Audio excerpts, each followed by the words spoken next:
थाल मोती से भरा, सबके सिर पर औंधा धरा, सबके सिर पर औंधा धरा। चारों ओर वो थाली फिरे, चारों ओर वो थाली फिरे, मोती उससे एक ना गिरे, मोती उससे एक ना गिरे। बोलो क्या आकाश। उसी थाल का एक मोती कहलाता अपनी धरती, उसी थाल का एक मोती कहलाता अपनी धरती। धरती कितनी बड़ी किताब, धरती कितनी बड़ी किताब, अद्भुत इसके सभी हिसाब। खोल खोल कर इसको बाँचो, देखो सोचो परखो जांचो। हमारी धरती तुम्हारी धरती, हमारी धरती तुम्हारी धरती, हमारी धरती तुम्हारी धरती, हमारी धरती तुम्हारी धरती। दोस्तों नमस्ते। विज्ञान कविता कोश के विमोचन और विश्व के विज्ञान कवियों के कविता पाठ के इस सत्र में विश्व रंग में आपका बहुत बहुत स्वागत है।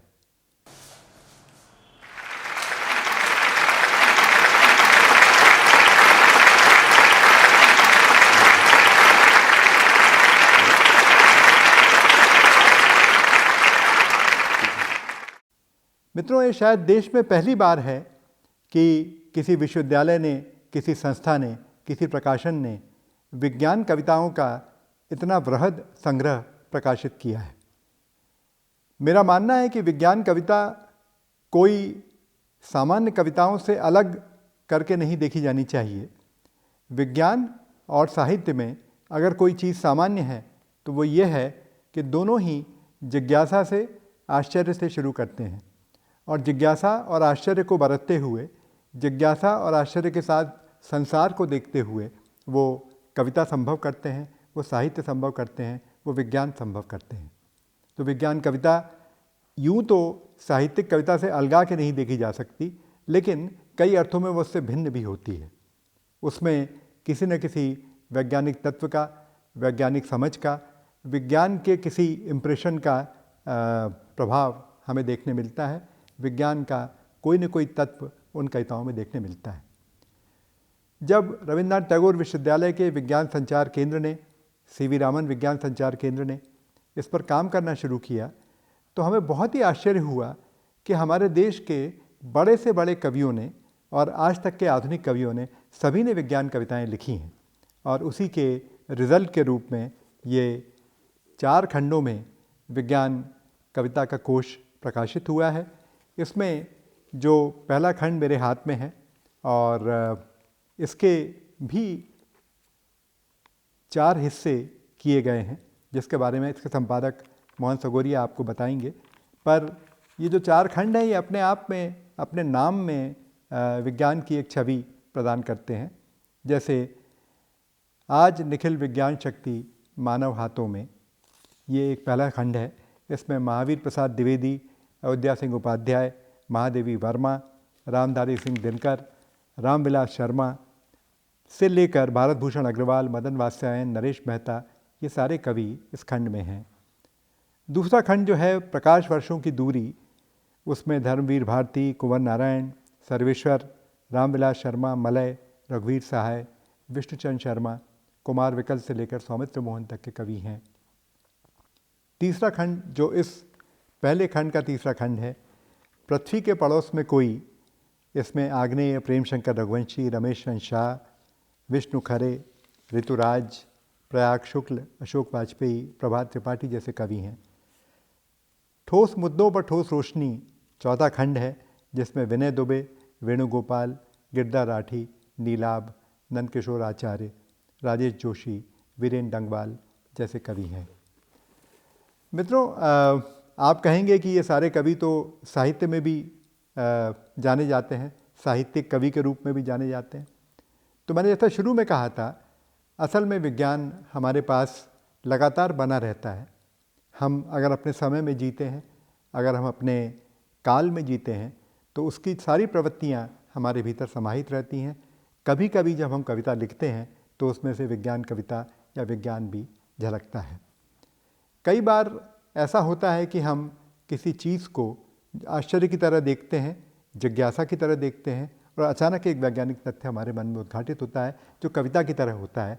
वैसे ही जैसे कि कोई वैज्ञानिक कोई जब नए उपकरण की खोज करता है, नए एप्लीकेशन की खोज करता है, नई तकनीक की खोज करता है, तो कभी कभी वो हमें कविता की तरह लगती है। तो इन विज्ञान कविताओं का चयन, संपादन, इनका प्रस्तुतिकरण हमारे इलेक्ट्रॉनिकी पत्रिका के संपादक और रविन्द्रनाथ टैगोर विश्वविद्यालय में कार्यरत मोहन सगोरिया जी ने किया है। मोहन सगोरिया खुद बहुत अच्छे कवि हैं, और आइए अब हम मोहन सगोरिया से बात करते हैं। मोहन आपको बताएंगे कि उनका इसको लेकर क्या पर्सपेक्टिव रहा और क्या उस पर काम या चयन संपादन की दृष्टि उनकी क्या रही। नमस्कार मित्रों, विज्ञान कविता कोश रविन्द्रनाथ टैगोर यूनिवर्सिटी और आईसेक्ट की ओर से प्रकाशित होने वाला एक ऐसा बृहद कविता कोश है जिसमें विज्ञान कविताएं शामिल हैं। जब मैं इन कविताओं से गुज़र रहा था तो मुझे लगा कि एक जल्द में एक संचयन तैयार हो सकता है।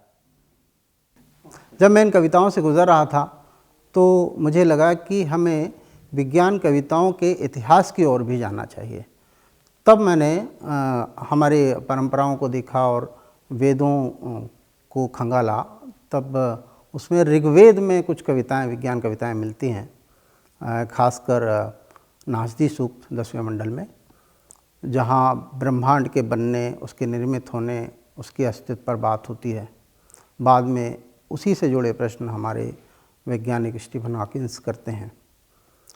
फिर जब मैं आगे बढ़ा तो मुझे लगा कि लोक में देखा जाए कि कविताएं कहाँ कहाँ हैं, तो भड्डरी की बहुत सारी कहावतों में शुक्रवार की बादरी रहे शनिचर छाए, और बाद में वीरगाथा काल में जैसे देखते हैं जहाँ आता है कि 4 बाँस 24 गज अंगुल अष्ट प्रमाण, ताऊ पर सुल्तान है मत चूके चौहान। तो आप देखिए कि बाँस 4 लंबाई है और 24 गज ऊंचाई, यानी लंबाई और ऊंचाई दोनों का मापन वहाँ मिलता है। तो इस तरह की बहुत सारी विज्ञान कविताएं हमें मिलती है। और उसके बाद जब मैं आगे बढ़ा तो मुझे एक भक्ति काल में बहुत अच्छा पद मिला कि तुम कौन सी पार्टी पढ़े हो लला, मन ले तो हो दे तो छटाक नहीं, यानी तुम मन भर ले रहे हो और छटाक भर वापस नहीं कर रहे हो। तुम कौन सा गणित पढ़े हो, कौन सी पार्टी पढ़े हो। इस तरह से मैंने जब पढ़ना शुरू किया तो मुझे लगा कि विज्ञान कविता हमारे आसपास बहुत फैली हुई है। और फिर विधिवत जब हम आधुनिक साहित्य की तरफ बढ़ते हैं तो जहाँ तक हम शुरू करते हैं तो अधिकतर छायावास से शुरू करते हैं या निराला से शुरू करते हैं कोई भी काम। मैंने जब निराला को पढ़ा तो वहाँ पारस, अणु, बिजली का जीवन जैसी कविताएं मिली। मुझे लगा कि थोड़ा और आगे देखा जाए। तब मैं गया महावीर प्रसाद द्विवेदी के पास। महावीर प्रसाद द्विवेदी ने एक कविता लिखी है प्लेग पर, जो गद्य कविता है, जो व्यंग्यात्मक ढंग से लिखी गई। और मुझे आश्चर्य हुआ कि निराला के पहले भी महावीर प्रसाद द्विवेदी जो है वो गद्य कविता लिख रहे थे। माखनलाल चतुर्वेदी ने लिखा है गद्य कविताओं को। उन्होंने लिखा है कि बदरी सागर पर झर रही। तो सागर पर बरसात होने के क्या अभिप्राय है, ये हमें पहली बार वहाँ मिलता है। उसके बाद जब तार सप्तक के कवि आते हैं तो तार सप्तक के कवियों ने विधिवत विज्ञान लेखन किया, लेख भी लिखे, कविताएं भी लिखी। ये तो हिंदी का इतिहास हुआ। जब मैंने इन कविताओं को देखा तो मुझे बंगला, तमिल, मलयालम, भारत की प्राय हर भाषा में विज्ञान कविताएं मिली। बंगला में बहुत ज़्यादा, उर्दू में भी हमारे फिराक साहब ने लिखा है कि यारो बाहम गुंधे हुए हैं कायनात के बिखरे टुकड़े, एक फूल को जुम्बिश दोगे तो एक तारा कांप उठेगा। तो एक कण का दूसरे कण से रिश्ता, उनके जुड़े होने का जो संबंध है वो इन कविताओं में मिलता है, जो कि वैज्ञानिक ढंग से आता है। निदा फाजली साहब का एक शेर है कि याद आता है सुना था पहले, कोई अपना भी खुदा था पहले, जिस्म बनने में उसे देर लगी, एक उजाला सा हुआ था पहले। तो धरती एक पिंड थी, आग का पिंड, और धीरे धीरे ठंडी हुई और पृथ्वी बनी, ठोस बनी, उस पर जीवन निर्मित हुआ। तो इस तरह की जो परंपरा है वो उर्दू भाषा में, उर्दू कविताओं में भी मिलती है, हिंदी में भी, अन्य भाषाओं में भी। एक बहुत बड़ी चुनौती थी कि हम इन कविताओं को कैसे संकलित करें, इन्हें कैसे शामिल करें।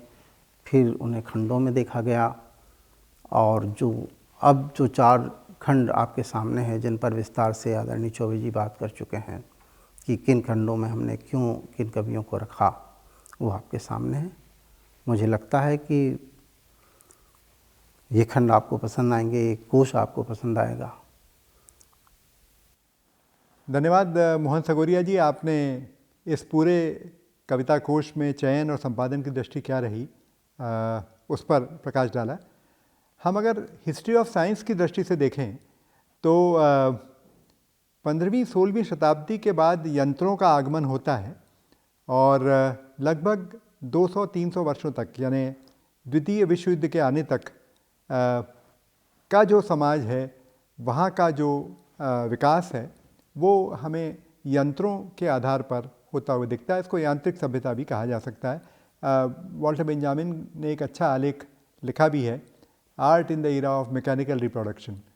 तो ये 1943 का आर्टिकल था, और एक तरह से 1948 को हम लोग पहला कट ऑफ पॉइंट मान सकते हैं, जहाँ पे दूसरा विश्व युद्ध हुआ, और दूसरा विश्व युद्ध के तक जो यंत्रीकरण हो चुका था और जो खोज वहाँ से शुरू होती है, वो हमें दूसरे युग में प्रवेश कराती है।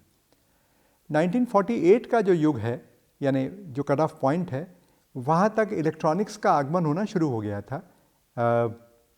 ट्रांजिस्टर खोज लिए गए थे, इलेक्ट्रॉनिक उपकरण बनना शुरू हुए थे, टेलीकम्युनिकेशन में विस्तार होना शुरू हुआ था, और बहुत जल्दी ही हमें रेडियो और टेलीविज़न सामने आया। तो दूसरा युग जो है वो रेडियो, टेलीविज़न, टेलीकम्युनिकेशन का युग है। और 48 से लेकर लगभग 87 तक, जब कंप्यूटर्स का दोबारा और बड़े पैमाने पर आगमन होता है, हम दूसरे युग के रूप में परिभाषित कर सकते हैं। इस पूरे विज्ञान के विकास का तीसरा और सबसे तेज युग जो है वो कंप्यूटर के आगमन से शुरू होता है, और आज की पीढ़ी के जो कवि हैं वो कंप्यूटर युग के कवि कहे जाते हैं। तो कंप्यूटर और सूचना तकनीक का जो काम है वो इस पीढ़ी के लोगों ने किया है। मोहन जी भी इस बात को अपनी भूमिका में रेखांकित करते हैं, और बहुत ही अच्छी भूमिका उन्होंने लिखी है। ये विज्ञान कविता कोश विज्ञान के विविध रंगों को दर्शाता हुआ एक प्रिज्म है। इसमें हमने हिंदी कविता की काल अवधारणा को देखते परखते हुए वैज्ञानिक दृष्टि से खंडों का विभाजन किया है। पहला स्वतंत्रता संग्राम 1857 से 1947 तक का कालखंड है। तब हमारा समाज पश्चिम के विज्ञान से परिचित हो रहा था। कालांतर में उसे अपनाया गया, और 1947 स्वतंत्रता प्राप्ति के समय पर इसे मुक्ति के साधन के रूप में प्रयुक्त किया गया। इस अवधि के बीच में जो कवि आते हैं वो हमारे वरिष्ठ कवि हैं। ऐसे लगभग 80 कवि इस कविता कोश में हैं। उन्हें ऐतिहासिक क्रम में रखा गया है। आरंभ में यहाँ विज्ञान की आवाजाही है, जो तार सप्तक के कवियों तक रहती है। उसके बाद कविता में विज्ञान को लेकर एक ठहराव आता है। अज्ञेय भी अपना प्रारंभ तो हिरोशिमा जैसी कविता से ही करते हैं। मदन वात्स्यायन की कविताओं में पहली बार कलपुर्जों और मशीनों की आवाज़ें दर्ज होती हैं। नागार्जुन एक और सरकाऊ सीढ़ियाँ यानी एक्सलेटर के बारे में लिखते हैं, जैसी कविता लिखते हैं, तो दूसरी ओर एटम बम और दूर बसे नक्षत्रों पर भी कविताएं लिखी जाती हैं। दूसरे ग्रहों में जीवन की संभावना पर भी बातचीत शुरू होती है, क्योंकि चंद्रमा पर आदमी 60 के दशक में चला गया था। तो आप देखेंगे कि जो कवियों की कल्पना है, कवियों के जो उपमान हैं, कवियों के जो प्रतीक हैं, वो शुरू में यंत्रों, नक्षत्रों और ग्रहों से आते हैं, और आगे बढ़ते हुए जैसे अणु और परमाणु की तरफ हम बढ़ते हैं, इलेक्ट्रॉनिक्स हमारे सामने आती है, तो छवियाँ भी बदलती हैं और विज्ञान कविताओं की छवियाँ भी एक नया स्वरूप ग्रहण करती हैं। मोहन इसको पहचानते हैं और उन्होंने लिखा है, 1948 से भारतीय समाज ने करवट ली। नेहरू के विचार और औद्योगिक क्रांति के चलते काव्य में विज्ञान अपने व्यावहारिक स्वरूप में आने लगा। वो विज्ञान के उत्कर्ष का युग था। नेहरू जानते मानते थे कि जो विज्ञान को बढ़ावा देगा, भविष्य उसी के साथ होगा। तो इसका प्रभाव भी साहित्य में पड़ता है और अब अणु, परमाणु, इलेक्ट्रॉन, हरित क्रांति, श्वेत क्रांति, ऐसे सब शब्दावलियाँ विज्ञान कविताओं में देखने मिलती हैं। 1948 से 87 के बीच के कवियों में टेलीविज़न की बड़ी प्रचुरता देखने मिलती है, वो गाँवों तक पहुँच चुका है। और 87 तक आते आते जब कंप्यूटर का आगमन होता है तो समाज की गति बहुत बदलती है और समाज बहुत अलग तरह से व्यवहार करना शुरू करता है। यहाँ मोहन ऑब्ज़र्व करते हैं कि हिंदी भाषा को जहाँ बोलियों से समृद्ध किया जाना था, वहाँ एक विरल और अजब किस्म की संकेत भरी भाषा आ गई। ये मोबाइल और नेट के चलते हुआ। चौथे खंड में जो इनका कविताओं का चौथा खंड है, विज्ञान संचारकों, प्रवासी मित्रों और छंद की कविताओं को शामिल किया गया है। इससे गुजरते हुए विज्ञान संचारकों की कल्पनाशीलता, प्रवासियों का काव्य और गीतकारों के परिसीमन के बावजूद छंदों में विज्ञान कविता प्रस्तुत की गई है। तो मित्रों, ये कुछ ऑब्जर्वेशंस थे जो हमारे संपादक महोदय ने अपनी भूमिका में लिखे। मुझे लगता है कि विज्ञान कविता का भविष्य बहुत उज्जवल है और हालांकि कवि कविता ही लिखेगा, पर उसमें विज्ञान का आना कुछ ज़्यादा मात्रा में होगा। आज हमने इसको प्रदर्शित करने के लिए एक कविता पाठ भी आयोजित किया है। इस कविता पाठ में विश्व भर के कवि उपस्थित हैं। जो कवि आज कविता पाठ करेंगे उसमें लीलाधर मंडलोई, अनामिका, नरेश चंद्रकर, शार्दुला नौगजा, अनूप भार्गव, शुचि मिश्रा, मोहन सगोरिया, बलराम गुमाश्ता और सौमित्र हैं। और हमने कुछ छवियाँ अमीर खुसरो की कहावतों से और अरुण कमल की एक कविता से भी ली हैं। तो इन सब कवियों का आभार प्रकट करता हूँ, इन्हें आमंत्रित करता हूँ और मंडलोई जी से आग्रह करता हूँ कि वो कवि सम्मेलन की शुरुआत करें। धन्यवाद। मित्रों, विश्व रंग की अनूठी और खूबसूरत बात ये रही है कि हम नए विषय, नए फॉर्म और नए रूपाकारों की तलाश में रहते हैं। हम लोग वैज्ञानिक संवेदना का दामन कभी छोड़ते नहीं, प्रयोगों से घबराते नहीं, नए काम का खैर मकदम करते हैं और दुनिया की हवाओं के लिए दरवाजे खुले रखते हैं। इस बार दुनिया के 15 देश हमारे हमसफर हैं और हमारी विज्ञान कविताओं की इस जुदा और अकेले आयोजन में मुझे लगता है कि दुनिया का शायद ये पहला ऐसा प्रयास होगा जिसमें हम भारत के और विदेश के कवि एक साथ विज्ञान कविताओं को सुनेंगे। मुक्तिबोध ने अंधेरे में कविता में एक बहुत खूबसूरत बात वैज्ञानिक चेतना की कही थी। वो अंधेरे में है, सब तरफ अंधेरा है, कोई उजाला नहीं है। तो वो कहते हैं कि पैरों से महसूस करता हूं धरती का फैलाव, पैरों से महसूस करता हूं धरती का फैलाव, हाथों से महसूस करता हूं दिशाएं, सांसों से अनुभव करता हूं दुनिया, मस्तक अनुभव करता है आकाश, दिल में तड़पता है अंधेरे का अंदाज, दिल में तड़पता है अंधेरे का अंदाज, आंखें ये तथ्य को सूंघती सी लगती, केवल और केवल शक्ति है स्पर्श की गहरी, आत्मा में भीषण सत चित वेदना जल उठी दहकी। तो कवि के सामने ये सवाल आता है कि जो अमूर्त है, संश्लिष्ट है, उसे संवेदनात्मक ज्ञान से ज्ञानात्मक संवेदना तक या ज्ञानात्मक संवेदन तक हासिल करना है। ये वैज्ञानिक चेतना कवियों में होना अनिवार्य है। और आज यही हम विज्ञान के इस सत्र में देख और सुन पाएंगे कि हमने ऐसे कवियों का चयन आज की शाम किया है जो वैज्ञानिक चेतना से अपनी कविताओं में लैस है। मित्रों, आइंस्टीन ने एक क्या खूब काव्यात्मक बात कही है। वे कहते हैं कि जिसे आप देख सकते हो, ध्यान से सुनिए, जिसे आप देख सकते हो उसे कंठस्थ ना करो। कवि का मुख्यतः काम है ऑब्जेक्ट को एक पोएटिक डिस्टेंस से देखना और देखते रहना और देखते रहना जब तक कि सत्य ना मिल जाए। तो ये जो देखने की प्रक्रिया है, उस प्रक्रिया का जो गुण है हमें मोहन सगोरिया की कविताओं में दिखाई देता है। तो आइए सबसे पहले इस विज्ञान कवि संगोष्ठी की शुरुआत करें मोहन सगोरिया से। सगोरिया जी आइए और अपनी कविता का पाठ कीजिए। स्वागत है आपका। टेक्नोलॉजी पर एक कविता छोटी सी जी। एक क्लिक में खुलता है संसार, एक क्लिक में खुलता है संसार। सर्च तो कीजिए जनाब, email, map, news, Orkut, translate और मोर। इतिहास से लेकर राजनीति तक और साहित्य से दर्शन, संस्कृति, धर्म और विज्ञान तक, बस एक क्लिक में जान लेंगे सब कुछ। बस एक क्लिक में जान लेंगे सब कुछ। यह भी जान लेंगे कि एक क्लिक में सब कुछ जान लेने जैसा नहीं है। यह भी जान लेंगे कि एक क्लिक में सब कुछ जान लेने जैसा नहीं है। यह कितना अचरज भरा और खतरनाक है कि नहीं रही हमारी निजता भी हमारी, खुल रही वह दिन ब दिन हर एक क्लिक पर, जैसे ब्रह्मांड खुलता जा रहा परत दर परत।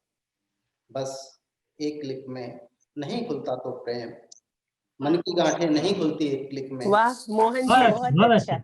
बस एक क्लिक में नहीं खुलता तो प्रेम, मन की गांठें नहीं खुलती एक क्लिक में। अलबत्ता चैटिंग हो सकती है पर एक संकालू और जासूसी भाव। अलबत्ता चैटिंग हो सकती है पर एक संकालू और जासूसी भाव दीमक सा पनपता है भीतर। मैं पूछता हूँ जनाब, क्या नींद आ सकती है एक क्लिक में? बहुत अच्छा। मैं पूछता हूँ जनाब, क्या नींद आ सकती है एक क्लिक में? क्या रोटी पकाई जा सकती है एक क्लिक में? खुलने को तो मस्तिष्क सारा, ना खुलने को नाजुक पलकें, और वह भी नहीं खुलता जो उंगलियों के इशारे पर खुलता है।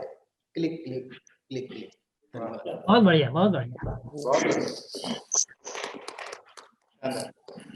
मित्रों, आपने मोहन सगोरिया को सुना और एक अद्भुत पंक्ति थी कि एक क्लिक में नहीं खुलता प्रेम।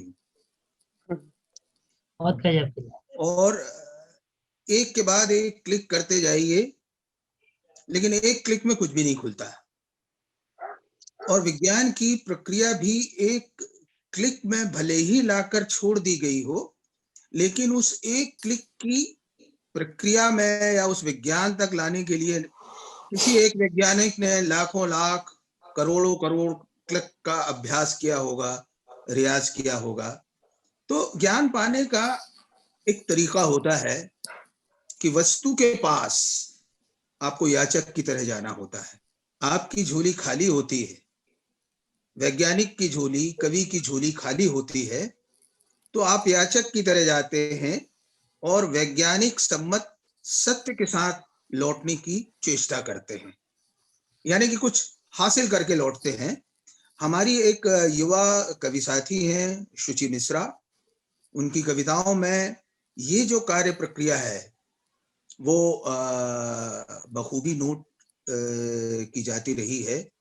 और मैं चाहूँगा कि उनकी अपनी आंखों में विज्ञान की आंखें जो कहीं अंतर्निहित हैं, समाविष्ट हैं, उससे उन्होंने अपने ऑब्जेक्ट को और अपने सब्जेक्ट को कैसे हासिल किया है, उसके भीतर कैसे गई हैं, तो ये बात हमें उनकी कविता से पता चलेगी। तो शुचि जी आइए, अब हम आपकी कविताएं सुनते हैं। विश्व रंग के आयोजक रविंद्रनाथ टैगोर विश्वविद्यालय के चांसलर कवि कथाकार श्री संतोष चौबे जी का मैं हृदय से आभार व्यक्त करती हूँ। मेरी कविता का शीर्षक है पृथ्वी झुकी है। कितने ही खरबों वर्ष से गतिशील है पृथ्वी और कितने ही खरबों वर्ष रहेगी अस्तित्व में।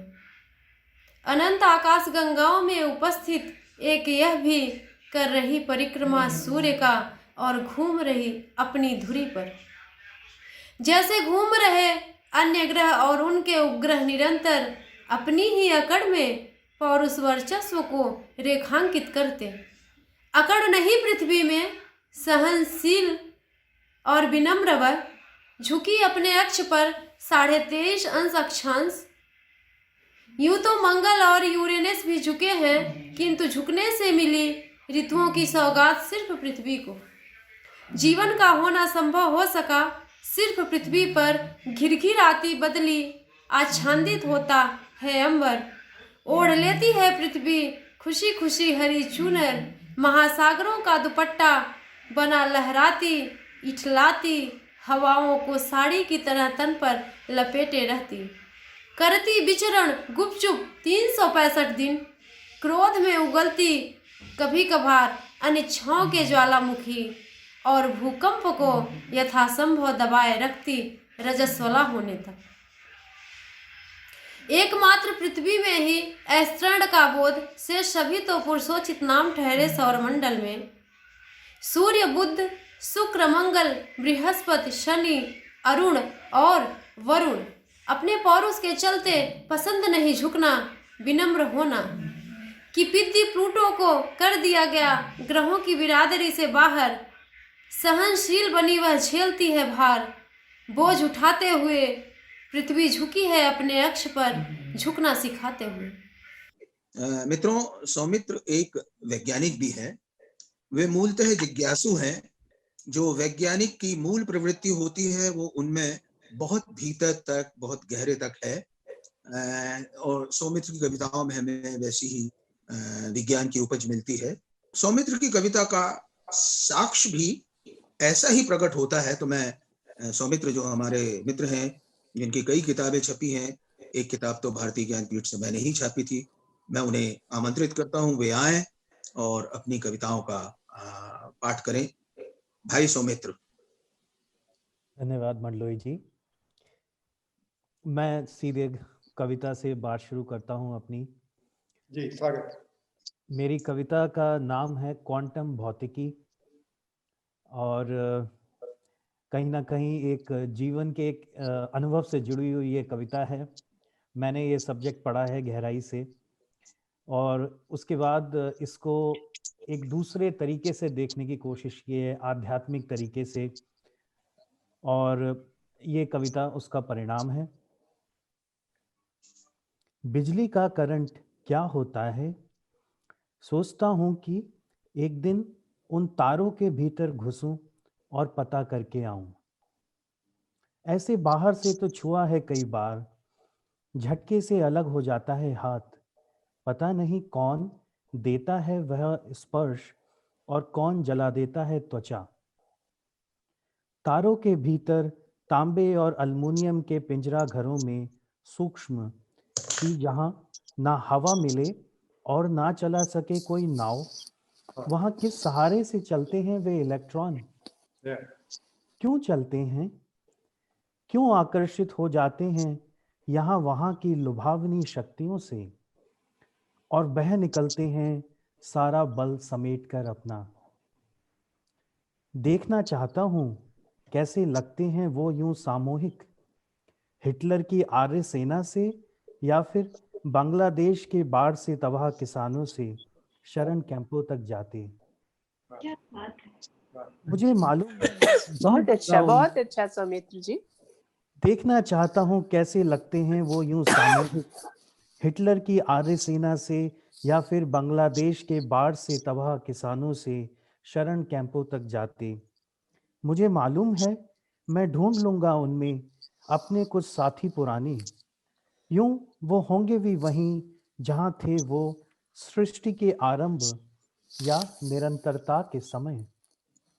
ऐसे में उस दुष्ट का भी ख्याल आएगा जो खुला छोड़ देता है नंगे तार इतनी पुरानी वायरिंग के, बिना कोई टेप चिपकाए। और टपक गिरूंगा मैं कहीं से कहीं भी, किसी झोपड़ी के बल्ब के पास या एसी की ठंडी हवा के नजदीक, किसी टेलीविजन की कोख से कि जिसमें चलचित्र हो उनका, जिनसे चकित रहता हूं मैं हमेशा वैसे ही। बिजली चले जाने पर हो सकता है कि ठिठक जाऊं मैं अधर में, अपने पिंड की खोहों में भटकूं अस्तित्व की संभावनाओं के बीच, कभी कभार अंतर्ध्यान होते हुए भी। मित्रों, सिंगापुर से हमारे साथ हैं शार्दुला जी।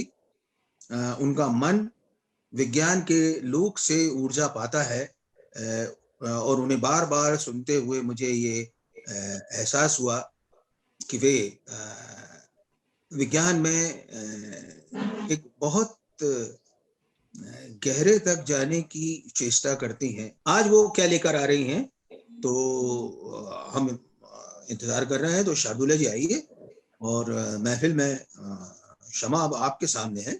एक छोटी कविता एक्सपेंशन जॉइंट्स और केबल फ्लैग पे है। अंतस में रेल की पटरियों सा एक्सपेंशन और कॉन्ट्रैक्शन जॉइंट लिए, अंतस में रेल की पटरियों सा एक्सपेंशन और कॉन्ट्रैक्शन जॉइंट लिए औरतें संभल जाती हैं। औरतें संभल जाती हैं दुख की गर्मी में, सुख की शीत में। बहुत अच्छा, बहुत अच्छा शार्दुला। बहुत शुक्रिया मगर। कितने ढीले हो जाते हैं, कितने ढीले हो जाते हैं दुख की गर्मी में, तन जाते हैं सुख की शीत में, केबल से खिंचे खिंचे आदमी। कितने ढीले हो जाते हैं दुख की गर्मी में, तन जाते हैं सुख की शीत में, केबल से खिंचे खिंचे आदमी। नरेश चंद्रकर जी से निवेदन करूंगा कि वे आए और अपनी कविताओं का पाठ करें। नरेश चंद्रकर। धन्यवाद आदरणीय मंडलोई जी। और इस अनूठे आयोजन के लिए मैं बहुत ही खुश हूँ कि विज्ञान कवि सम्मेलन, मेरे विचार से तो ये पहली बार ही इस तरह का कोई आयोजन है और इस तरह का प्रयास भी पहली बार है जब विज्ञान सम्मत कविताओं का कोश तैयार हो रहा है। बिजली का बिल, बिजली के बिल में शामिल था हिसाब, बिजली के बिल में शामिल था हिसाब, जितना घूमा मीटर, जितनी जली यूनिटें, जितनी चढ़ी कीमतें, उन सभी का हिसाब। बिजली के बिल में शामिल था जितनी पढ़ी गई किताबें, अच्छी बात। बिजली के बिल में शामिल था जितनी पढ़ी गई किताबें, जितनी लिखी गई कविताएं, उनका हिसाब भी। मुफ्त में नहीं था हमारे समय में कविता लिखना भी, मुफ्त में नहीं था हमारे समय में कविता लिखना भी। एक और ऐसी ही छोटी सी कविता है, कॉन्टेक्ट लेंस। बहुत बरस बाद आज जब बिटिया ने खुली आंखों से देखनी शुरू की दुनिया, मुक्त की छिपी हुई दृश्यावलियां, चिलमन से बाहर निकाली आंखें, हटा दिए आंखों के सामने जड़े फ्रेम, विदा किया चश्मे को तो अच्छा लगा। कुछ बरस बाद आज जब बिटिया ने खुली आंखों से देखनी शुरू की दुनिया, मुक्त की छिपी हुई दृश्यावलियां, चिलमन से बाहर निकाली आंखें, हटा दिए आंखों के सामने जड़े फ्रेम, विदा किया चश्मे को तो अच्छा लगा। अच्छा लगा कि आखिरकार व्यर्थ ही साबित हुआ चश्मा, सामने था जब कॉन्टेक्ट लेंस। इसलिए भी अच्छा लगा यह, इसलिए भी अच्छा लगा यह, क्योंकि रचनाओं की दुनिया में भी कहाँ पसंद करते हैं अब लोग कि कोई पढ़े रचना को चश्मा लगाकर। कवि वैज्ञानिक जो होता है उसकी दुनिया भावों की दुनिया होती है, भावों से अर्थों की तरफ जाती हुई दुनिया होती है। वो विज्ञान का एक सिरा तो जरूर पकड़े रहता है, लेकिन अपना दिल भी खोल देता है, और अगर दिल ना खोले तो फिर कवि कैसा। इसी धारा के हमारे एक अभिन्न साथी जो कि विश्व रंग की टीम में भी है, भाई बलराम गुमास्ता। तो मैं बलराम जी को दावत दे रहा हूँ, वे आए और अपनी कविताओं का पाठ करें। सभी मित्रों को, और ये सुअवसर एक बन पड़ा कि वैज्ञानिक कविताओं के पाठ में इस तरह शामिल होने का, और रविन्द्रनाथ टैगोर विश्वविद्यालय का जिस तरह से आप देख रहे हैं विश्व रंग में जो भी कार्यक्रम रखे गए हैं उसकी एक दृष्टि है, और वो रविन्द्रनाथ टैगोर और महात्मा गांधी जैसे बड़े आइकॉन जो कि पूरे विश्व को एक परिवार की तरह जोड़ते हैं, और चौबे जी के सारे प्रयत्नों में वो चीज़ आपको दिखाई देती है जो कि एक सचमुच के विश्वविद्यालय का काम है। वैज्ञानिक कविता जैसा मैं मानता हूँ कि उसमें सबसे बड़ी चिंता गांधी जी की ये थी कि उसमें एक दृष्टि ऐसी होनी चाहिए जो कम से कम आपके शोषण और हिंसा को रोके। विज्ञान की तरक्की के साथ मनुष्य की नियति का विकास नहीं हुआ, और उसका परिणाम ये हुआ कि आज जो पर्यावरण और तमाम किस्म की जो समस्याएं हैं विज्ञान कविताएं उनको भी डील करती हैं। एक कविता है, देखिए, रोटियां। सभ्यताओं के ढंग, लड़े गए जंग, जीवन के रंग रोटियां। रोटियां होती हैं खत्म न होने वाली भूख, पहली से 60, दूसरी से 30, तीसरी से 10% मिटती है भूख, चौथी रोटी भूख नहीं बुझाती। जन्मती है स्वाद के संवाद, भूख के अपने अंदाज, तब हम कुछ भी चाटना चाहते हैं, खारा या चिटपिटा, मिट्टी की गंध, यहाँ तक कि आदमी का खून। उस वक्त हम ठीक ठीक भूखे नहीं होते, पर रहती है भूख। वाह, बहुत बढ़िया, बहुत अच्छा, बहुत। अगली कविता है, ढूंढता। भारी है मन अवसाद में डूबा हुआ, यह अंधकार अंततः अनंत का शरीर है, और प्रकाश उसकी आत्मा। मैं अरे वाह, अच्छा, बहुत अच्छा बिंब है, बहुत अच्छा बिंब।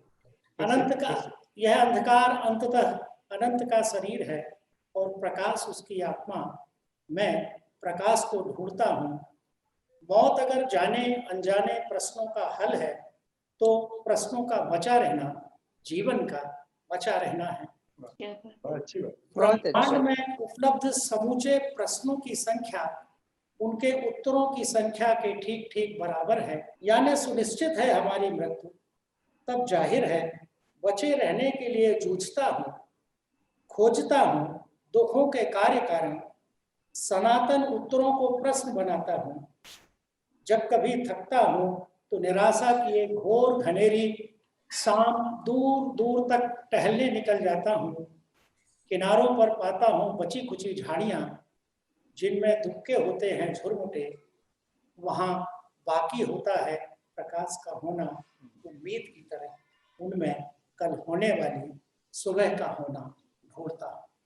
और चलिए अब हमारी यात्रा एक दूसरे देश की तरफ यानी अमेरिका की तरफ होगी, और वहाँ हैं अनूप भार्गव जी, और हम चाहते हैं कि इस महफिल में जो संतोष चौबे जी ने मुनक्किद की है तशरीफ लाएं और विज्ञान कविताएं सुनाएं।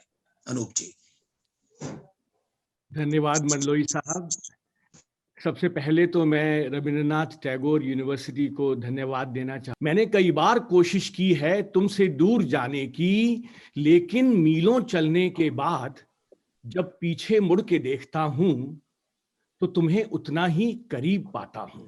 मीलों चलने के बाद जब पीछे मुड़ के देखता हूं तो तुम्हें उतना ही करीब पाता हूं। तुम्हारे इर्द गिर्द वृत्त की परिधि बन के रह गया हूं मैं। बहुत सुंदर। देखिए कि मैं और तुम वृत्त की परिधि के अलग अलग कोनों में बैठे दो बिंदु हैं।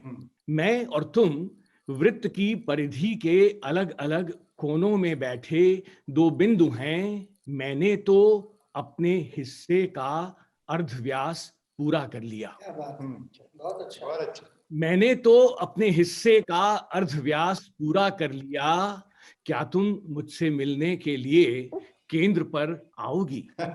वाह वाह। हाँ, तक्षक जी हमारे एक ऐसे कवि हैं जिन्होंने पिछले 5-6 महीनों में विज्ञान का एक सुंदर परिवेश हॉलैंड में अर्जित किया है। उन्होंने बहुत सारे लेखकों को, कवियों को अपने साझा संसार का हिस्सा बनाया है और मैंने देखा है कि वहाँ पर वैज्ञानिक चेतना का एक बड़ा सा पर्यावरण है और उस पर्यावरण में वैज्ञानिक चेतना से रामा तक्षक जी न केवल सक्रिय हैं बल्कि वो अपनी रचना में भी वैज्ञानिक चेतना के साथ प्रवेश करते हैं और एक नया संसार हमारे सामने खुलता है जो अदेखा है, अनसुना है। तो मैं उस अदेखे और अनसुने संसार में आप सबको ले जाना चाहता हूँ तक्षक जी की कविताओं के साथ। का शीर्षक है हे बूंद। हे बूंद तुम्हें भी डर है क्या? हे बूंद तुम्हें भी डर है क्या? सागर तल की तुम ही हो हलचल, बन भास्म रश्मि रथ चढ़, डग नभ बादल बन गढ़ती आकाश बिछोना, नापती तुम अंबर का कोना कोना। हे बूंद तुम्हें भी डर है क्या? बादल घुमड़ाती चपला चमकाती, बूंद बूंद बरखा बन धरती पे गिरती, जब जब भी मिलती तुम्हारी पाती, जनजीवन जनवन जीवन तुम हो भा जाती। हे बूंद तुम्हें भी डर है क्या? अगली पंक्तियां हैं। सागर सागर हर स्वर लहर तुम्ही से, सागर हर स्वर लहर तुम्ही से, कंपती लहर का राग तुम्ही से, जल जीवन की सांस तुम्ही से, धरती पर है हर रास तुम्ही से। हे बूंद तुम्हें भी डर है क्या? क्या बात है। शिखर चट्टान गिर रुनझुन नचती, शिखर चट्टान गिर रुनझुन नचती, हिम आंगन की चौड़ाई भी नपती, पड़ती तुम जब तब पाथर छाती, ले टक्कर पहाड़ पत्थर पथ चूंटी। हे बूंद तुम्हें भी डर है क्या? हे बूंद तुम्हें भी डर है क्या? आवाज दे रहा हूँ अनामिका जी को। हमारे समय की प्रतिष्ठा प्राप्त महत्वपूर्ण कवित्री हैं। एक वैज्ञानिक हुए हैं ग्रेग, उन्होंने कहा था कि सभी वैज्ञानिक सितारे खोज सकते हैं, सभी वैज्ञानिक सितारे खोज सकते हैं, पर सितारे बनाने का काम इंजीनियर को करना पड़ता है। तो अनामिका एक ऐसी कविता है, अपने आप में आप उन्हें देख भी रहे थे कविता की तरह, उनकी हंसी को सुन रहे थे। तो अनामिका उन कवियों में शुमार है जो अपनी कविता में यही दुर्लभ काम यानी कि सितारों को खोज लाने का काम अंजाम करती हैं, अंजाम देती हैं। तो उन्होंने विज्ञान के रास्ते से किन सितारों की खोज की है, किन सितारों को रचा है, आइए सुनते हैं अनामिका जी को। और अनामिका जी को सुनना हम लोगों के लिए हमेशा एक अनुभव रहा है। आप सबका बहुत आभार, और इतने अंतरंग ढंग से हम सुन रहे हैं एक दूसरे को, इसके लिए मैं कितना धन्यवाद करूं आप सबका। विज्ञान के बारे में, खासकर गणित के बारे में हमारे लोग कहते हैं कि प्योर भी होता है और अप्लाइड भी होता है, तो मुझे भी लगता है कि कविता भी शायद प्योर भी होती है और अप्लाइड भी होती है। क्या हम लोग पूर्ण ग्रहण, पहली छोटी सी कविता है पूर्ण ग्रहण, उससे शुरू करती हूँ। बरसों की बिछड़ी दो वृद्धा बहनें, चांद और धरती, आलिंगनबद्ध खड़ी हैं निश्चल, ग्रहण नहाने आई हैं शायद गंगा तट पर। ढीली गठरी उनके दुखों की पड़ी है वहां रेत पर। ठुड्डी उठाई जो चांद ने धरती की तो बिल्कुल सिहर गई। क्या बात। तेज बुखार था उसे, रह गई थी सिर्फ झुर्रियों की पोटली। वह रूप कहाँ गया? ए मौसी, टीचर जी कहती हैं नारंगी है पृथ्वी। क्या बात। नारंगी जैसी लगती है लेकिन नारंगी नहीं है कि एक एक फांक चूस कर दूर फेंक दी जाए सीठी। क्या बात है। बहुत अच्छा। वाह। बढ़िया। दूसरी कविता भिन्न है, फ्रैक्शन जिसको कहते हैं हम लोग, भिन्न। मुझे भिन्न कहते हैं।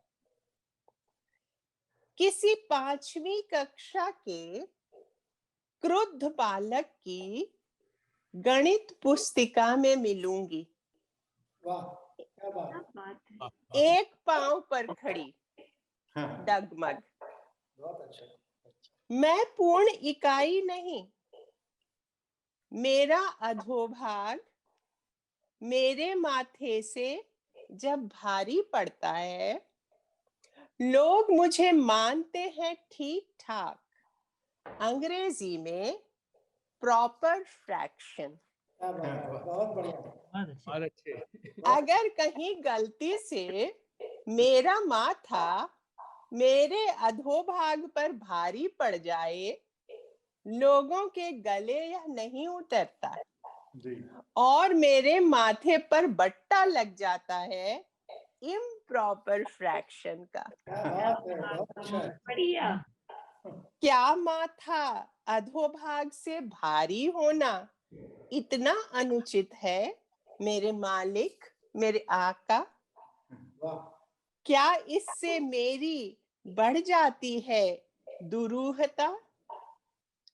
कितने बरस अभी आप रहेंगे और इसी 5वीं कक्षा के बालक की मनोदशा में? क्या बात है। वाह। लगातार मुझे काटते छांटते, गोदी में मेरी नन्ही इकाइयां बिठाकर वही लंगड़ी भिन्न बनाते। 3 होल नंबर, फला बटा फला। कब तक बटना, कब तक छंटना? देखिए मुझे अपने अंतिम दशमलव तक, फिर कहिए क्या मैं बहुत भिन्न हूं आपसे? ये विज्ञान को समझने की प्रक्रिया की एक कविता है। रंग शब्दों के लिए नाकाफी है बहुत। रंग शब्दों के लिए नाकाफी है बहुत। चलो आज कमरे को छोड़ इस कायनात में खो जाए। बहुत सुंदर। छोड़ इस कायनात में खो जाए। खोलो इस विस्मय लोक में अपनी गहन आंखें और दर्ज करो सूक्ष्म विवरण अपनी चेतना में। खोलो इस विस्मय लोक में अपनी आंखें और दर्ज करो सूक्ष्म से सूक्ष्म विवरण चेतना में। अपनी एक जोड़ी आंखों को कैमरा बना लो फिर। अपनी एक जोड़ी आंखों को कैमरा बना लो फिर। आंखों के विज्ञान पर ही बना है ये कैमरा, और कानों के विज्ञान पर माइक्रोफोन बना लो। बहुत अच्छा। वाह वाह वाह। और कानों को विज्ञान के नियम पर माइक्रोफोन बना लो। पहले इन्हीं से बनती थी फिल्म अवचेतन में। जी वाह। इन्हीं से बनती थी फिल्म अवचेतन में और चलती रहती थी हर एक के भीतर, घरों घर। कुछ नहीं छूटता था इनसे, कुछ नहीं छूटता था इनसे, न दूर का न पास का। चलो तो सही एक बार, चलो तो सही एक बार, फिर देखना प्यार से आएगा तुम्हारे लिखे में वो सब। फिर देखना कितने प्यार से आएगा तुम्हारे लिखे में वो सब, जो छूटता जा रहा है बार बार, कितनी बार और कितनी बार। चलो इस कायनात में आंखें खोल। वाह। और इस तरह हम आज की महफिल की बिल्कुल आखिरी चरण में आ गए हैं। हमारे अध्यक्ष हैं संतोष जी, जो इस विज्ञान की कवि गोष्ठी के आकल्पक हैं। वे नमोनेश प्रेमी हैं। हॉकिंग्स का कथन है, चाहे जिंदगी जितनी भी कठिन लगे, चाहे जिंदगी जितनी भी कठिन लगे, आप हमेशा कुछ ना कुछ कर सकते हैं और सफल हो सकते हैं। तो संतोष जी उन लोगों में हैं जो कुछ ना कुछ करते रहते हैं और सफल भी होते हैं। जैसे विज्ञान कविता का हमारा ये सत्र जो रविन्द्रनाथ टैगोर यूनिवर्सिटी के माध्यम से हो रहा है। और देखिए इस महफिल में हमने विज्ञान की कितनी सारी कविताएं पढ़ी। तो मैं समझता हूँ कि मुझे इस सत्र के अंतिम कवि के रूप में और अध्यक्ष के रूप में संतोष जी को आमंत्रित करना चाहिए। मैं उन्हें आमंत्रित कर रहा हूँ। धन्यवाद मंडोई जी।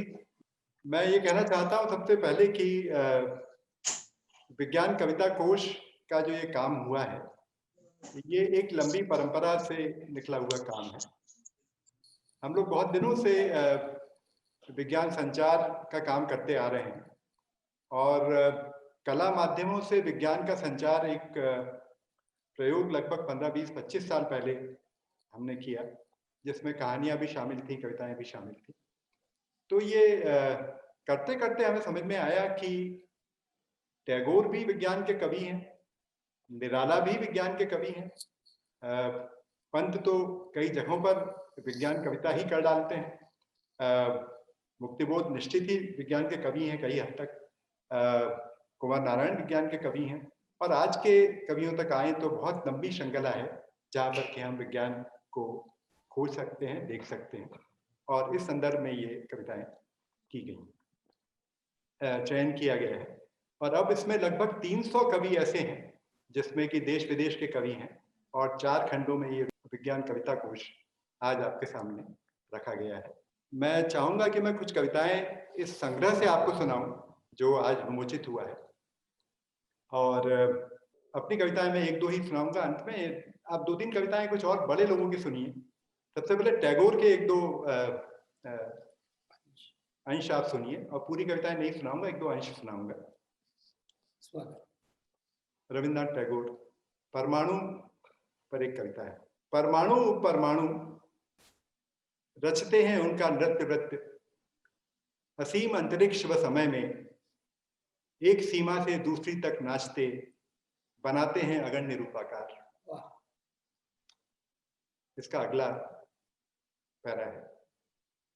तारकों की आकाश गंगा के सुदूर पथ सा, जलीय रश्मियों के मध्य रहस्य में ढका, मुझे लगा अपना विजन एकांत जैसे एक अदम्य रंग भूमि। मैं आया था अग्नि की एक अल्प प्रमात्रा के साथ दिक एवं काल के कोने में। तो ये उनकी भाषा भी है और उनके समय की तकनीक भी है। मैं प्रविष्ट होता हूँ अपने 80वें जन्मदिन में, अपने विस्मय भर रहा है मस्तिष्क में मेरे, जहाँ अग्नि की आंधी की किरणें एक अचिंत्य वेग से लबालब करती हैं शून्य को 10 दिशाओं में। असीम अंबर के अंक में एक अनित्य चिंगारी शताब्दी के क्रमिक इतिहास के निस्सीम सजन समारोह में सहसा होती है प्रकट। क्या बात है। तो ये टैगोर का जो प्रयोग है, और विज्ञान कैसे उनके यहाँ आता है। आप में से कई ने तारों का प्रयोग और बिजली का प्रयोग किया अपनी कविताओं में, तो ये पंत के पास ही आ गया था, और पंत इसको छंद में किस तरह से रखते हैं इसे जरा देखिए। वो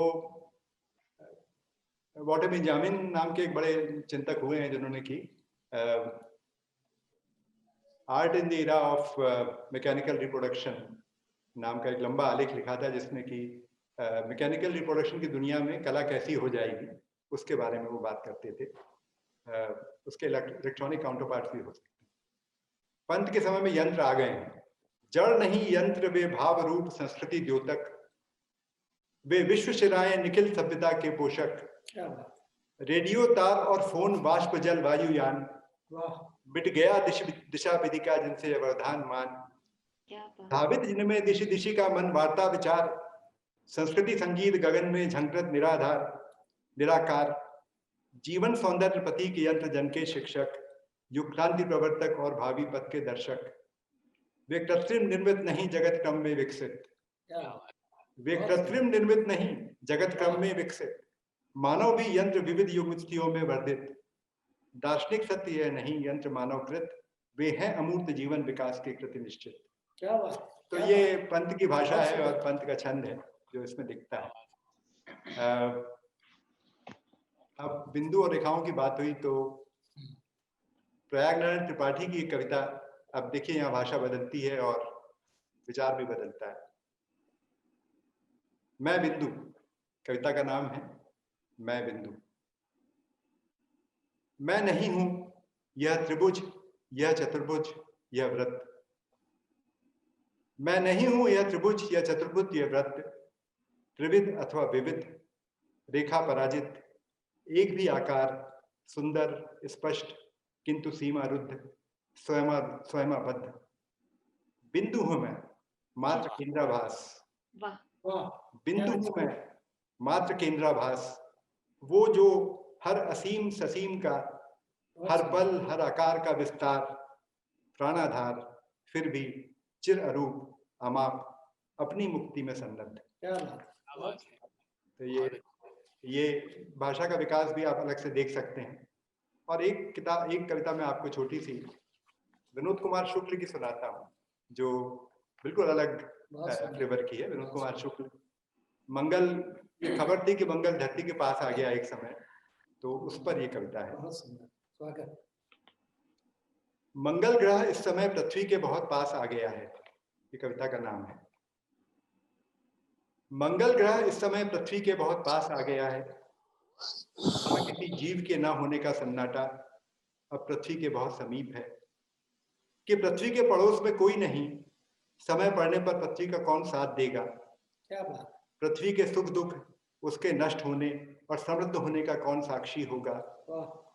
सुनो मेरे पड़ोसी, सबके अड़ोसी पड़ोसी और पड़ोस के बच्चे जो एक दूसरे की छतों में कूद कर आते जाते हैं, मंगल ग्रह इस समय पृथ्वी के बहुत समीप है।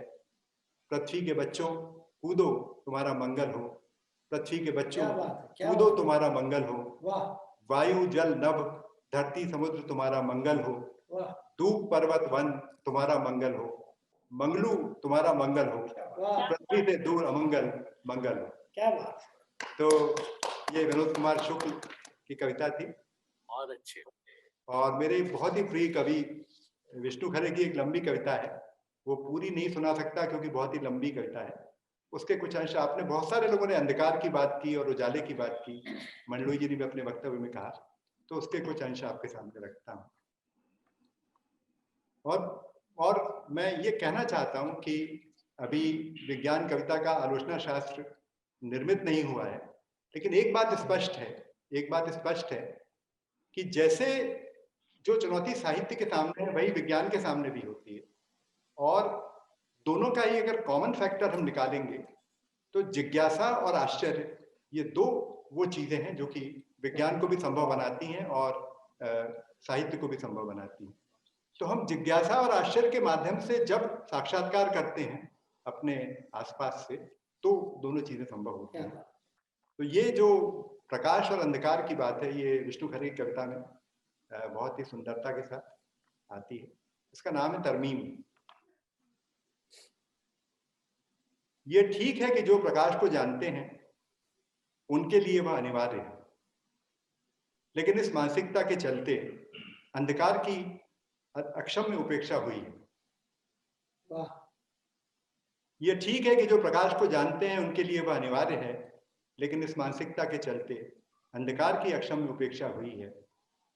प्रकाश को जानने के लिए आंखें चाहिए, और चूंकि सौभाग्य या दुर्भाग्य से वे हम में से अधिकांश को मिली हुई हैं, इसलिए यह समझ लिया जाता है कि हम उसके अनेक लाभों और कुछ हानियों से परिचित हैं। लेकिन हम भूलते हैं कि अंधेरा ना होता तो सिर्फ वही होता जो शायद उजाले की जरूरत न पड़ती, कोई नहीं कहता कि जरा अंधेरा कर दो, वो तो होता ही है, उससे पार पाने के लिए उजाला करना पड़ता है। प्रकाश की समस्या यही है कि वो हर समय हर जगह नहीं हो सकता। अंधेरा हमेशा रहता ही है, लगता है वही स्थायी है, शाश्वत है, चिरंतन है। प्रकाश के रहते हुए भी वो रहता है और प्रकाश जाते ही वह हो जाता है। प्रकाश की गति 2,99,792.458 किलोमीटर प्रति सेकंड स्वीकृत हुई है, जबकि अंधकार की रफ्तार मापने की कल्पना किसी ने भी नहीं की। लिहाजा वो बिना आके ही चली जाती है। बहुत अच्छा, बहुत अच्छा, बिना आके ही चली जाती है। बहुत सुंदर, बहुत सुंदर। बहुत बढ़िया बात। अंधकार मिट नहीं जाता प्रकाश के होने से। अंधकार मिट नहीं जाता प्रकाश के होने से, वो उससे भी तीव्र गति से कहीं और चला जाता है। यह चालाक वो प्रकाश का रूप लेकर ही बना है। क्या बात है, बहुत अच्छे। इसके अंतिम अंश जो है बहुत ही सुंदर है। बहुत सुंदर।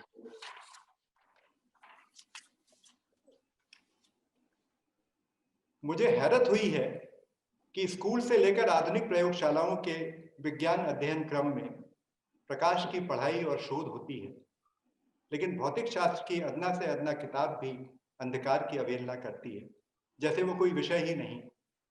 जबकि आप गौर से देखें तो फिजिक्स ही नहीं, इतिहास, भूगोल, अर्थशास्त्र, भाषा, साहित्य, राजनीति, कला, संस्कृति आदि विषयों में कितना अंधकार है, स्वयं विज्ञान में भी कहीं नहीं।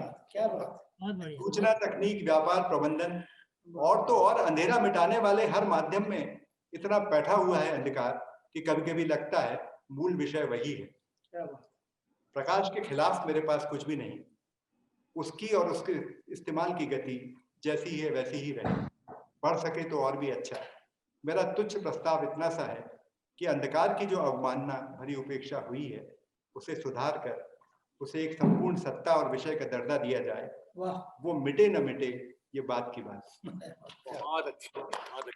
ऐसी सैकड़ों कविताएं जो हैं बहुत सुंदर, बहुत सुंदर, विज्ञान विषयों पर हैं। मैंने एक बात ये कही थी जब हमारे युवा कवि विज्ञान कविताओं की एक कार्यशाला में थे कि जहां मनुष्य का जीवन और विज्ञान का एक तरह से डोमेन एक दूसरे को काटते हैं, जहां विज्ञान और समाज एक दूसरे से मिलते हैं, वहां पर विज्ञान कविता संभव होती है।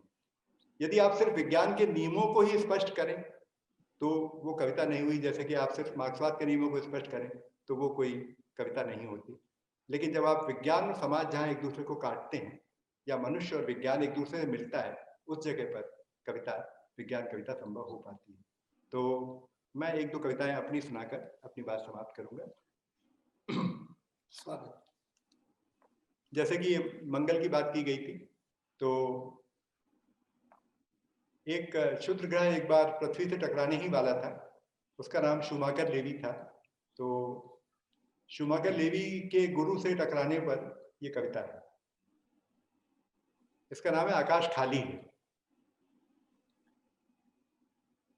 अब ये बादलों के पीछे छुपा छुपी का खेल छोड़ो चंद्रमा, ये बादलों के पीछे छुपा छुपी का खेल छोड़ो चंद्रमा, इस पर तो अब प्रेमी भी ध्यान नहीं देते। ये बार बार पीले पड़कर मुंह लटकाने से भी अब काम नहीं चलेगा, क्योंकि वक्त नहीं अब प्रेमिकाओं के पास पीले पड़ने के लिए। बहुत सुंदर, बहुत सुंदर जी। अब ये बादलों के पीछे छुपा छुपी का खेल छोड़ो चंद्रमा, पर तो अब प्रेमी भी ध्यान नहीं देते। ये बार बार पीले पड़कर मुंह लटकाने से भी अब काम नहीं चलेगा, क्योंकि वक्त नहीं अब प्रेमिकाओं के पास पीले पड़ने के लिए। और ये रोज रोज रूप बदलने की तुम्हारी कला, ये कभी कभी धरती के पीछे छुप जाने की तुम्हारी आदत, इस पर अब बहुत ना इठलाओ, इससे अब धरती का बच्चा बच्चा परिचित है। अगर जीतना है फिर से धरती का दिल, तो करो कुछ नया चंद्रमा, करो आकाश में आतिशबाजी या नक्षत्रों के बीच धूम धड़ाका। अब फिर से चमकदार दिखो चंद्रमा, अब फिर से चमकदार दिखो चंद्रमा, गुरु से कुछ तो सीखो चंद्रमा। अच्छा है। ये गुरु से टकराने पर काफी धूम धड़ाका हुआ था। अगर जीतना है फिर से धरती का दिल, तो कुछ तो नया करो चंद्रमा, करो आकाश में आतिशबाजी या नक्षत्रों के बीच धूम धड़ाका। अब फिर से चमकदार दिखो चंद्रमा, गुरु से कुछ तो सीखो चंद्रमा। बहुत अच्छे, बहुत बढ़िया। ये संतोष जी की अध्यक्षता में हमने धरती से लेकर ब्रह्मांड तक एक सफर तय किया। इस पूरे काव्य सत्र में हमने देखा कि विज्ञान हमारे जीवन में, हमारी आत्मा में किस तरह से प्रवेश करता है। वो प्रकाश में है, वो गति में है, वो यति में है, वो लय में है, और वो संगीत की उपज की तरह हमारे सामने आता है। और बहुत सारी मानियों की कविताएं हमारे सामने जिस तरह से आज प्रकट हुई, मुझे लगता है कि इस तरह की कविताएं दूर दराज इलाकों में, संसार के कोनों में लोग लिख रहे होंगे, वे हमारे संज्ञान में आएंगी विज्ञान कविता कोश के जरिए। और इस तरह के जो कई प्रयास होंगे तो हम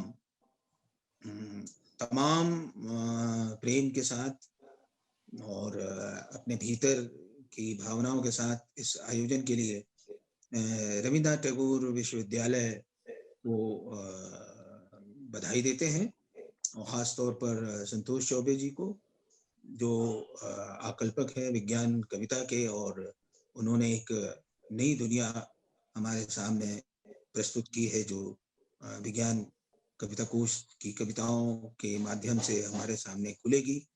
और हमारा जो समकालीन हिंदी साहित्य है उसमें एक ऐसा पन्ना जुड़ेगा जिस पन्ने को अभी तक हमने देखा नहीं है। तो हम बहुत बहुत शुभकामनाओं के साथ इस विज्ञान कविता गोष्ठी को यहाँ संपन्न करते हैं और अपने सारे कवियों को दिली मुबारकबाद देते हैं और आभार प्रकट करते हैं कि उन्होंने इस विज्ञान कविता के सत्र में अपनी बहुत ही सुंदर कविताएं, विज्ञान चेतना से संपन्न कविताएं प्रस्तुत की, जो कि एक अनूठा अनुभव है। और ये अनुभव लगातार सघन होगा, प्रगाढ़ होगा और उत्तरोत्तर हमारे हिंदी साहित्य में एक नई पहचान, नई अस्मिता बनाएगा। इन्हीं भावनाओं के साथ मैं सबसे विदा लेता हूँ। नमस्कार। नमस्कार, धन्यवाद।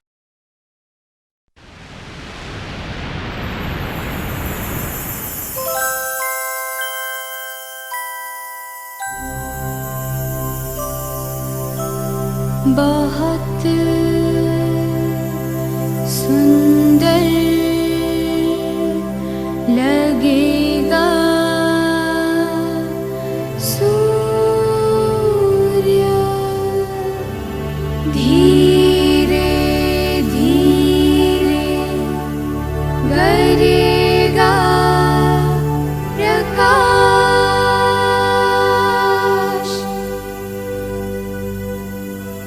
और अंत में रह जाएगी एक काली पुतली रोशनी के बर्क में लिपटी हुई।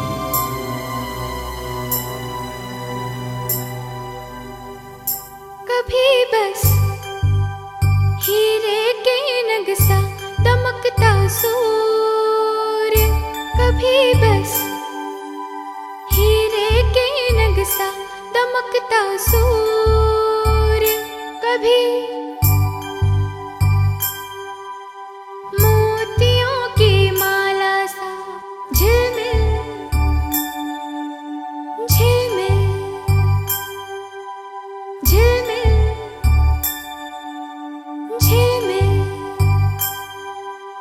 झिलमिल झिलमिल झिलमिल झिलमिल झिलमिल, कभी गरी की एक फाक भर उज्जवल, कभी गरी की एक फाक भर उज्जवल, और एक क्षण को धरती पर बिछेगी प्रकाश और अंधेरे से बुनी चटाई। बहुत सुंदर भव्य है, ब्रह्मांड का यह दृश्य बहुत सुंदर भव्य है। ब्रह्मांड का यह दृश्य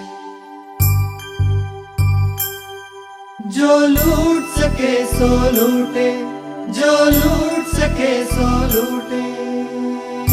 बहुत सुंदर लगेगा सूर्य, बहुत सुंदर लगेगा सूर्य, बहुत सुंदर लगेगा सूर्य, बहुत सुंदर